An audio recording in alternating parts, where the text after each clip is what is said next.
ಅದಕ್ಕೆ ರೆಪ್ಪೆಗಳೆರಡು ಒಂದಿಲ್ಲವಾದರೆ ಮತ್ತೊಂದಿಲ್ಲ ದೂರಾದರಂತೂ ಕಾಣೋದಿಲ್ಲ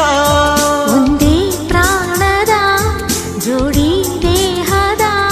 ಬಾಳಲಿ ನೋಡುವ ಹಂಸವೇ ಹಂಸವೇ ಹಾಡುವ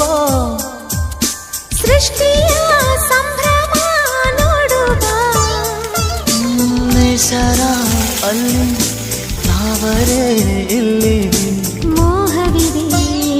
ಒಂದು ಸ್ನೇಹವಿದೆ ಪ್ರೀತಿಸುವ ದಾರಿದೆ ಹಂಸವೇ